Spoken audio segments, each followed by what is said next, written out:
नमस्कार, खबर दोपहर के इस बुलेटिन में आपका बहुत स्वागत है। मैं हूं आपके साथ विभा उपाध्याय। समस्तीपुर में बेटियां महफूज नहीं हैं। यहां दिन दहाड़े पिस्टल की नोक पर नाबालिग लड़की का अपहरण किया जाता है और परिजन जब एक आरोपी को पकड़कर पुलिस के हवाले करते हैं तो पुलिस उसे यूं ही छोड़ देती है। 8 दिनों से एक मासूम अपहरणकर्ताओं के कब्जे में है। न जाने उसके साथ कैसा सलूक किया जा रहा है, लेकिन समस्तीपुर पुलिस है कि कान में तेल डालकर सो रही है।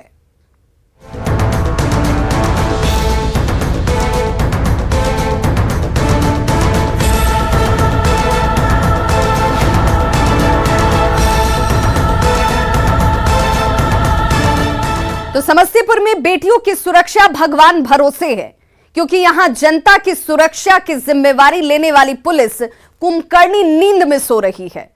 23 अगस्त को एक नाबालिग का यहां अपहरण किया जाता है। परिजन 4 लोगों पर अपहरण का आरोप लगाते हैं, जिनमें 2 नामजद हैं, लेकिन एफआईआर दर्ज होने के 7 दिन बाद भी पुलिस के हाथ अब तक खाली हैं। परिजनों का यह आरोप है कि यहां एक आरोपी को इन लोगों की तरफ से ही पकड़कर पुलिस के हवाले तक किया गया था, लेकिन पुलिस ने उस एक आरोपी को भी छोड़ दिया। परिजनों ने एफआईआर को कमजोर करने की भी बात कही है। अपहरणकर्ताओं में नामजद प्राथमिकी मोहम्मद इम्तियाज और उसके साथी मोहम्मद जाहिद पर की गई है। 23 अगस्त को नाबालिग लड़की घर से राशन का सामान लेने के लिए अपनी छोटी बहन के साथ निकली और रास्ते में 2 बाइक पर सवार 4 युवक वहां पर पहुंचते हैं। बड़ी बहन की कनपट्टी पर पिस्तौल सटाकर उसका अपहरण कर लिया जाता है। जो छोटी बहन साथ में मौजूद थी उसे डराया धमकाया जाता है कि अगर किसी को जानकारी दी गई तो घर वालों की जान खतरे में आ जाएगी। घर पहुंची छोटी बहन रोते रोते सभी जानकारी परिजनों को देती है, जिसके बाद 24 अगस्त की वो तारीख थी जब एफआईआर दर्ज की गई। लेकिन आज 31 अगस्त है और लड़की अब तक लापता है।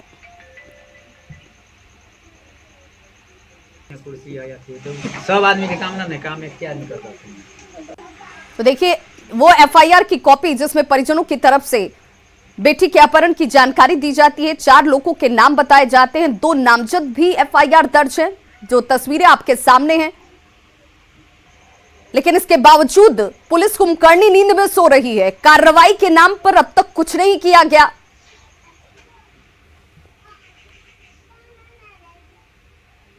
अब ऐसे में स्थानीय लोग भी समस्तीपुर पुलिस पर संगीन और गंभीर आरोप लगा रहे हैं। इस पूरे घटनाक्रम के पीछे लोगों की तरफ से बड़ी साजिश का आरोप भी लगाया जाता हुआ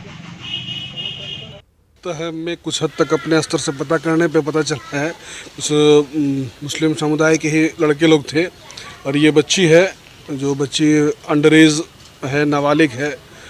तो डेफिनेटली है कि जो आजकल प्रचलन में चला हुआ है, लोगों को देखा जा रहा है कि लफ्ज़ जिहाद की संज्ञा जिसको दी जा रही है, शायद मुझे आशंका है कि ये उसी का एक कड़ी होगा।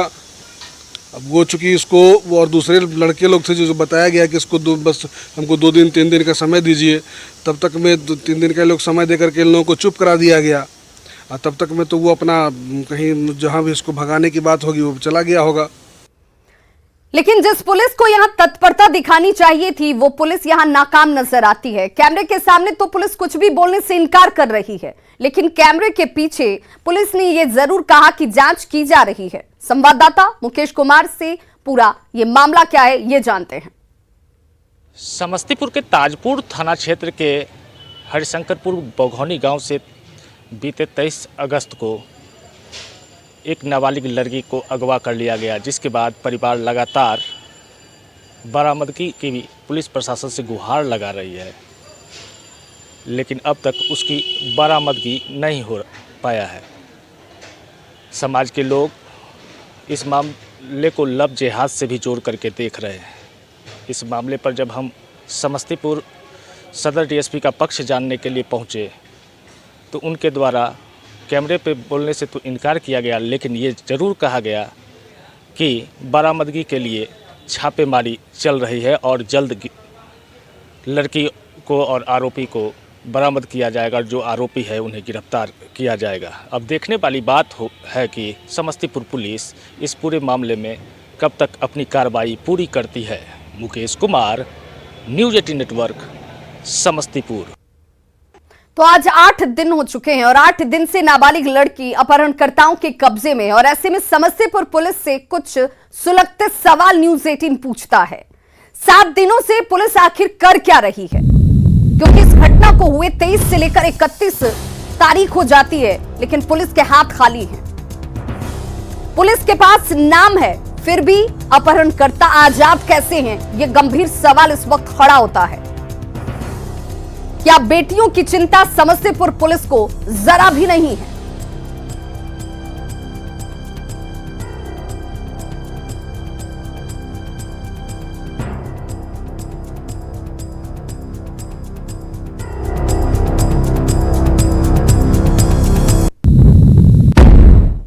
समस्तीपुर पुलिस एक नाबालिग लड़की के अपहरण के बाद भी सो रही है, तो पटना में पुलिसकर्मियों पर एक मासूम पर जुल्म ढाने का आरोप लगा है।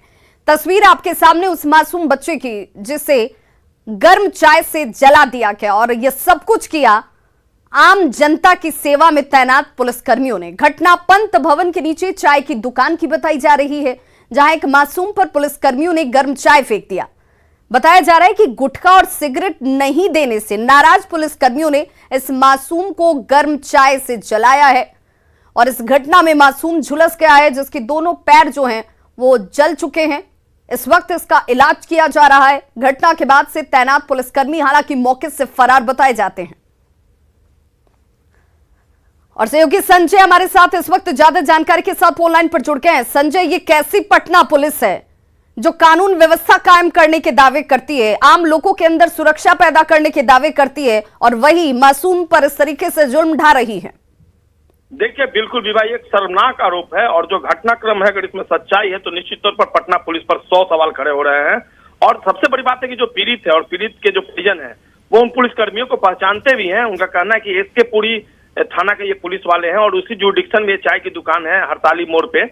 ये बच्चा जो है 10 से 12 साल इसकी उम्र बताई जा रही है और अपने पिता और चाचा के साथ ये चाय की दुकान पर उनको सहयोग करता था और इसका ये कहना है कि चाय, सिगरेट और गुटखा मांगने पर देरी हो गई और जब समय पर नहीं मिला तब पुलिस वाले नाराज हो गए और उसके बाद उन्होंने इस तरह की करतूत को अंजाम दिया है। बहरहाल ये जो आरोप है उसको लेकर मैंने पटना के एसएसपी उपेंद्र शर्मा से भी बात की है। उन्होंने कहा कि न्यूज 18 से ही मुझे इस बात की जानकारी मिल रही है। हालांकि उन्होंने कहा कि जब तक पूरे मामले की जांच नहीं हो जाती है तब तक कुछ भी कहना प्रीमेच्योर होगा। संजय, सवाल ये भी कि पुलिसकर्मियों की संख्या कितनी थी, ये सभी कहां पर इस वक्त कार्यरत हैं और क्या ये बच्चा इन सभी को आइडेंटिफाई कर सकता है, तब जाकर ये कार्रवाई आगे बढ़ेगी? देखिए, केवल आइडेंटिफाई करने की बात नहीं, जो घटना स्थल है वहां पर बड़े बड़े सीसीटीवी कैमरे भी लगे हुए हैं, तो निश्चित तौर पर यह सारा घटनाक्रम सीसीटीवी कैमरे में भी कैद हो गया है। इस बात से भी पटना पुलिस इसको नकार नहीं सकती है। हालांकि जो पीड़ित है और उसके जो परिजन है वो बता रहे हैं कि वे पुलिसकर्मियों को आइडेंटिफाई कर चुके हैं, वो जानते हैं कि ये कौन से पुलिस वाले हैं। रोज रात में उसी थाना क्षेत्र में ये पेट्रोलिंग करने आते हैं, रोज की तरह ये पहुंचे थे और उसके बाद उन्होंने इस तरह की करतूत को अंजाम दिया था। यहाँ तक कि पीड़ित कह रहे हैं कि वो एसके पुरी थाना के पुलिसकर्मी है, सीधे तौर पे जिस थाने में वो कार्यरत हैं उनको आइडेंटिफाई कर रहे हैं। सारी जो चीजें हैं वो खुलकर सामने आ गई हैं और एसएसपी ने न्यूज 18 से बातचीत के क्रम में ये कहा है कि इस पूरे मामले की वो जांच करवा रहे हैं। बिल्कुल, और अब ये देखना होगा संजय कि कितनी जल्द इन पुलिसकर्मियों पर कार्रवाई होती है और आम जनता का भरोसा पुलिसकर्मियों पर कायम होता है। बहुत बहुत शुक्रिया तमाम जानकारी के लिए। औरंगाबाद से बड़ी खबर, जहां एक युवक की गोली मारकर हत्या कर दी गई है। शास्त्री नगर इलाके में इस युवक को गोली मारी गई है। सब्जी बेचने का काम करता था युवक, जिसका नाम जीतू मेहता बताया जा रहा है। औरंगाबाद से यह बड़ी खबर, शास्त्री नगर इलाके में युवक के ऊपर ताबड़तोड़ गोली चलाई गई, जिस युवक को मौत के घाट उतारा गया है। सब्जी बेचने का काम करता था। हत्या की वजहों का हालांकि अब तक खुलासा नहीं हुआ है कि किन वजहों से इस युवक की हत्या की गई और फिलहाल पुलिस अपनी तहकीकात में जुटी है।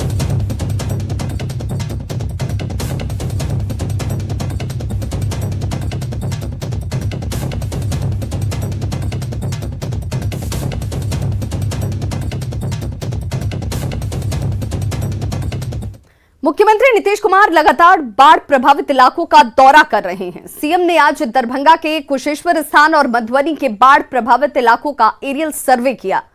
सीएम ने पुलों और तटबंधों का हवाई सर्वेक्षण भी किया। एरियल सर्वे के बाद सीएम बोट पर सवार होकर अदलपुर पंचायत पहुंचे, जहां उन्होंने बाढ़ पीड़ितों से मुलाकात की। साथ ही सीएम यहां पर चल रहे वैक्सीनेशन कार्य की भी जानकारी लेते नजर आए।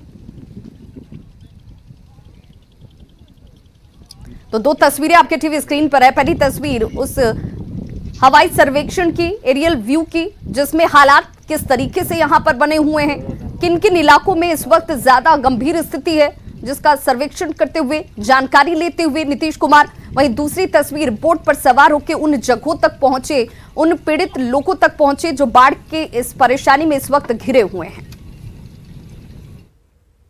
कटिहार में बाढ़ की त्रासदी पर अब राजनीति भी तैरने लगी है। जी हां, सरकार और प्रशासन की ओर से बाढ़ को लेकर राहत के दावों के बीच विपक्ष जो है वो राहत कार्य को हवाई बता रहा है।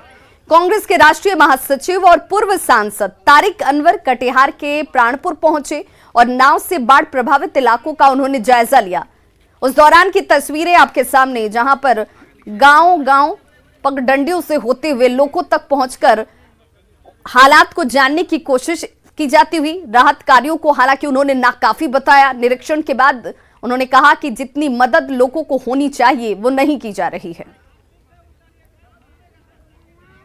यहाँ आने के बाद जो यहाँ के स्थानीय लोगों ने मुझे बताया कि कोई भी अभी तक उनको सहायता नहीं मिली है, कोई भी राहत का कार्य इधर इस क्षेत्र में नहीं हुआ है, और जबकि बहुत आवश्यकता है। पूरा गांव कट चुका है, घरों में पानी चला गया था, और उसके बाद भी उनको ना सूखा राशन मिला है, ना पॉलीथीन मिला है, ना किसी तरह की सुविधा मिली है। कोसी के पूर्वी तटबंध पर दबाव बढ़ रहा है, लेकिन जल संसाधन विभाग के इंजीनियर और दूसरे आला अधिकारी दिन रात काम में इस वक्त जुटे हुए हैं ताकि तटबंधों को सुरक्षित रखा जा सके। सैकड़ों मजदूर रात में भी तटबंधों की मरम्मती में लगे हैं ताकि कोसी की तेज धार को किनारों से दूर रखा जा सके। न्यूज़ 18 संवाददाता रवि एस नारायण ने बात की चीफ इंजीनियर मनोज कुमार से। इतना तेज बहाव है, जितना तेज कटाव हो रहा है तेजी से, उसको बचाव को लेकर के क्या क्या कर रहे हैं आप लोग? एक्चुअली ये अचानक कल से इस पर काफ़ी प्रेशर बढ़ गया शाम 4 बजे से, और जो हमारे पुराने किए हुए काम थे उसको बचाने के लिए हम लोगों ने फ्लड फाइटिंग स्टार्ट किया। नोच पे एसबीसी किया और फ्लो को डाइवर्ट करने के लिए ट्री स्पर किया। साथ ही साथ वेलोसिटी को ब्रेक करने के लिए और सिल्टेशन को इंड्यूस करने के लिए अप स्ट्रीम सैंक के पास परकोपाइन का काम किया हम लोगों ने। अभी भी बहुत तेज वेलोसिटी है, लेकिन जो हम लोगों ने काम किया है वो कहीं कहीं पर सिंक किया है, फिर से हम लोगों ने उसे रिस्टोर कर लिया है। और हमारे जो इंजीनियर्स हैं, एग्जीक्यूटिव इंजीनियर्स और असिस्टेंट इंजीनियर्स एंड जेईज, वो लगे हुए हैं कि जो भी थोड़ा सा भी सिंक करता है उसको पुनः ये लोग पुनर्स्थापन कर लेते हैं। रात्रि में भी सघन गश्ती होती है, और जितने संवेदनशील बिंदु अथवा जहां पर भी नदी का दबाव हो या तटबंध पे जहां पे भी नदी का पानी टच करता है तटबंध के टो को, वहां गश्ती की जाती है और बराबर उस पर सतत चौकसी और निगरानी रखी जाती है। जहां पर भी संवेदनशीलता दिखती है अथवा नदी का दबाव अत्यधिक तेज हो जाता है, वहां तुरंत पर्याप्त रोशनी की व्यवस्था, प्रकाशीय व्यवस्था की जाती है जनरेटर के माध्यम से और लाइट लगा करके, और हमारे अभियंताओं के द्वारा वहां और ज़्यादा चौकसी बढ़ा दी जाती है, और आवश्यकता अनुसार वहां पर बाढ़ संरक्षणात्मक कार्य तुरंत प्रारंभ कर इसे नियंत्रित किया जाता है। विभाग के द्वारा उसके पश्चात 2 फ्रंट पे काफ़ी ज़्यादा काम किए गए हैं, structural measures and non structural measures पे। स्ट्रक्चरल मेजर्स पे तटबंध पे सुरक्षार्थ कई बार सुरक्षात्मक संरचनाओं को सुदृढ़ीकरण किया गया है, और चौकसी और निगरानी के बढ़ाने के लिए कई उपाय किए गए हैं। नॉन स्ट्रक्चरल मेजर्स में तकनीकी उपयोग किया गया है, और एक FMISC बाढ़ प्रबंधन सुधार सहायक केंद्र पटना में जो स्थापित है उसे और सुदृढ़ीकरण किया गया, तकनीकी रूप से मजबूतीकरण किया गया। बीजेपी सांसद अजय निषाद ने जेडीयू नेता उपेंद्र कुशवाहा पर निशाना साधा है, साथ ही नसीहत भी दी है। उन्होंने कहा कि देश में न तो पीएम का पद खाली है और न बिहार में सीएम का पद ही खाली है। इधर जेडीयू सांसद सुशील कुमार पिंटू ने भी सीएम नीतीश कुमार को पीएम मटेरियल बताया है। साथ ही ये भी कहा कि बीजेपी के साथ जेडीयू का गठबंधन सिर्फ बिहार में है। साथ ही ये भी कहा कि अगर कभी 2 सीट वाली बीजेपी जब केंद्र में सरकार बना सकती है तो हमारे पास 16 सीटें हैं। पहले एनडीए के साथ थे, उन्होंने छोड़ के चले गए अपना यूपी के साथ में, फिर विधानसभा चुनाव लड़े। कुशवाहा का चावल और यादव का दूध के साथ खीर भी बना रहे थे, तो सारा जगह तो खीर उनका पका नहीं, घूम फिर के फिर जदयू में आ रहे हैं। अब जदयू में उनके मन में एक सपना जग गया है कि अगर माननीय नीतीश कुमार जी का अगर प्रमोशन होता है तो बिहार में मुख्यमंत्री का पोस्ट खाली होगा। उनका आजकल होर्डिंग भी लग रहा है, उसमें भावी मुख्यमंत्री भी लिखा जा रहा है। तो यहाँ तो ये सोचने की ज़रूरत है कि ना प्रधानमंत्री का पोस्ट खाली है, ना बिहार में मुख्यमंत्री का पोस्ट खाली है। हमारा गठबंधन सिर्फ बिहार में है, हम बिहार से बाहर बीजेपी के साथ गठबंधन में नहीं है। ये बात में हमारे लगातार हमारे पार्टी के शीर्ष नेताओं ने बार बार इसका जिक्र किया है। और क्या किसी राजनीतिक पंडित ने ये भविष्यवाणी की थी कि 2 सीट से लोकसभा में बीजेपी 303 सीट तक पहुंचेगी? ये तो जनता चुनती है, नंबरों का आंकड़ा ये जनता के हाथ में है। वो 2 से सरकार बना सकते हैं तो हम 16 हैं, हम 16 से आगे जनता के समक्ष जाएंगे। और हमारा समझौता सिर्फ बिहार में है, हम बिहार के अलावा अन्य राज्यों में हम एनडीए के पार्ट नहीं हैं। बिहार के कई जिलों में यूरिया की किल्लत हो गई है, जिसकी खबर न्यूज 18 ने प्रमुखता से दिखाई, जिसके बाद बिहार के कृषि मंत्री अमरेंद्र प्रताप सिंह ने यूरिया की किल्लत पर संज्ञान लिया है और माना कि यूरिया की किल्लत इस वक्त है और इस बात की जानकारी भी पहुंच रही है। बहुत जल्द यूरिया की किल्लत दूर करने का उन्होंने भरोसा दिया। मानसून का समय है, इस समय किसानों को यूरिया की सख्त जरूरत है, लेकिन बिहार के कई जिलों में यूरिया की भारी किल्लत हो गई। इस वक्त मतलब बिहार के कृषि मंत्री अमरेंद्र प्रताप सिंह मौजूद हैं। सर, ये जानकारी है कई जिलों में यूरिया की भारी किल्लत हो गई है, तो किसानों को काफ़ी समस्या हो रही है। देखिए, यूरिया की कमी की सूचनाएं हमें भी प्राप्त हो रही हैं और कमी है, इसकी भी जानकारी हमको है। अब आज हम लोग रिव्यू कर रहे हैं और रिव्यू करके आगे उस कमी को कैसे पूरी करेंगे उसके बारे में भी हम केंद्र से बातचीत कर रहे हैं। ये थे हमारे साथ बिहार के कृषि मंत्री अमरेंद्र प्रताप सिंह। आनंद मित्राज, न्यूज 18 नेटवर्क, पटना। गंभीर बीमारी से जूझ रही मासूम अयांश की मां अपने गांव रोहतास के पटनवा में लोगों से मदद मांग रही हैं। अयांश को 16 करोड़ का इंजेक्शन लगना है। नेहा अपने बच्चे के लिए आंचल फैलाकर जिंदगी की भीख मांग रही हैं। अयांश स्पाइनल मस्कुलर एट्रोफी नामक दुर्लभ बीमारी से पीड़ित है। 11 महीने के अयांश को बचाने के लिए 16 करोड़ के इंजेक्शन की जरूरत है, लेकिन अभी तक इलाज के लिए करीब 8 करोड़ रुपए ही जमा हुए हैं।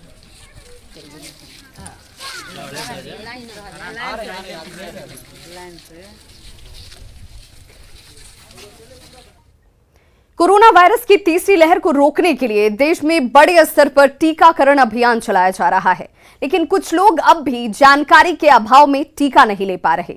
इसी को देखते हुए सूचना एवं प्रसारण मंत्रालय ने हिमाचल प्रदेश के ऊना में एक नई पहल शुरू की है, जिसकी कामयाबी वहां 100% वैक्सीनेशन की गारंटी बन जाएगी।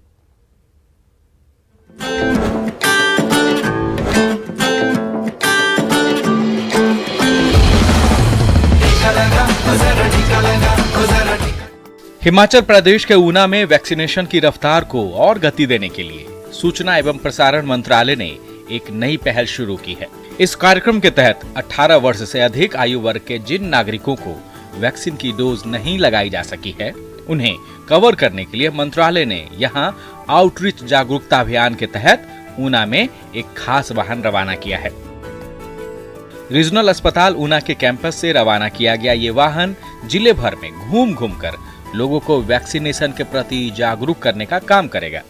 वैन, मोबाइल वैन जो है जन जन सूचना के लिए, चेतना के लिए जो है आज से हमने लॉन्च की है और ये जगह जगह जाके लोगों को चैतन्य करेंगे, सूचित करेंगे कि टीका लगवाना कितना ज़रूरी है और जो लोग बच गए हैं, जो जिनमें कोई शंकाएं हैं, उनको दूर करेंगे। दरअसल सूचना एवं प्रसारण मंत्रालय की योजना उन लोगों को टीकाकरण अभियान से जोड़ने के लिए शुरू की गई है जिनकी उम्र 18 साल से अधिक है और जिन्होंने वैक्सीनेशन की एक भी डोज नहीं ली है। ऐसे लोगों में खासकर स्तनपान करवाने वाली माताएं, गर्भवती महिलाएं और गंभीर रोगों से जूझते वो लोग हैं जो चल फिर भी नहीं सकते या फिर जानकारी के अभाव में उन्होंने टीका नहीं लिया है। 24 अगस्त से शुरू किया गया ये अभियान ऊना में 5 दिनों तक चलेगा और इस दौरान मोबाइल वाहन के जरिए ऑडियो जिंगल्स और पंपलेट बांटकर लोगों को वैक्सीन के प्रति जागरूक किया जाएगा। फर्स्ट डोज के लिए उनको हम निवेदन करेंगे पूरे ऊना निवासियों की वो आगे आएं और अगर उनको कोई प्रॉब्लम है तो डॉक्टर से कंसल्ट करके वैक्सीनेशन जो है टीकाकरण ज़रूर लगवाएं। और हमारा टारगेट जो है अभी 98.2% हो चुका है और जो 1-1.5% बचे हैं वही लोग हैं जो रिलक्टेंट हैं या गर्भवती महिलाएं हैं या जो स्तनपान कराने वाली महिलाएं हैं। कोरोना की तीसरी लहर को रोकने का सिर्फ एक ही कारगर हथियार है और वो है वैक्सीनेशन। उम्मीद है इस सीधी सी बात को लोग समझेंगे और कोरोना के खतरे से देश उबर सकेगा। Bureau report, news 18 network.